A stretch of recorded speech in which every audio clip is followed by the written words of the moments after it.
Vi kører. Okay. Mit navn er Inge Kraft Nielsen. Jeg er folkepensionist, og jeg tilhører ikke det grå guld. Jeg er 76 år gammel. Mit spørgsmål er, vokser uligheden i Danmark? Ja, det tror jeg. Jeg kan mærke, at i de 12 år, jeg har været folkepensionist, at pensionen er blevet udhulet. De 1,5-2% folkepensionen stiger hvert år, følger ikke med prisstigningerne. Ulighed er ikke bare abstrakt talgymnastik. Det er også kød og blod. Citat fra Pernille Skipper, Enhedslisten. Hun har ret. Vi bliver bombarderet med tal fra regeringen og folketingsmedlemmerne hele tiden. Jeg bor i Gladsaxe Kommune, og jeg bor i en etværelseslejlighed med tekøkken og bad. Min lejlighed er delvis møbleret med genbrugsmøbler. Min indkomst per måned er sammensat af folkepension, ATP og boligydelse. I alt 14.506 kroner. November måneds budget ser sådan ud. Faste udgifter plus tandlægelån bliver 11.485 kroner. Restbeløb er på 3.021 kroner. Mit helbred er ikke godt. Jeg har arvet diabetes 2, og denne sygdom har givet følgesygdomme. Sygdommen koster og udhuler mit budget. Uligheden breder sig i det danske samfund. Velfærdsmodellen, som vi kender den i dag, er under pres. Det ses klart i regeringens forslag til en 2025-plan. Denne plan er nu midlertidigt udskudt, men den skal nok dukke op igen på et senere tidspunkt. Har vi stadigvæk råd til en stor offentlig sektor? Så selvfølgelig har vi det.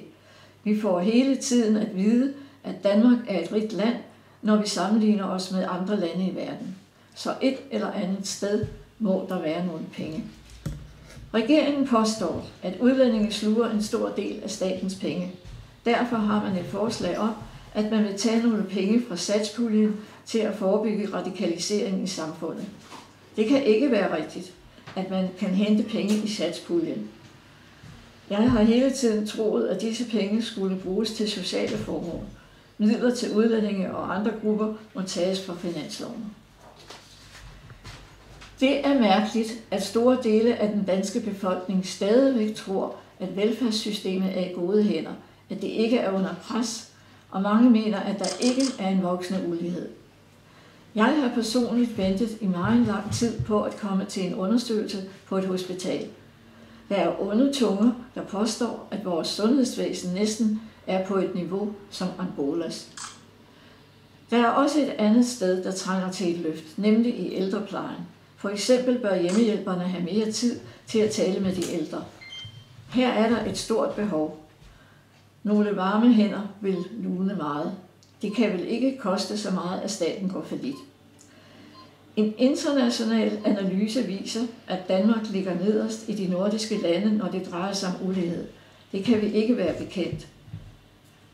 Er Danmark på vej hen mod et superliberalistisk samfund, hvor forskellen på dem, som har, og dem, som ikke har, bliver større. Men jeg ser også, at Danmarks største parti, Socialdemokraterne, svigter.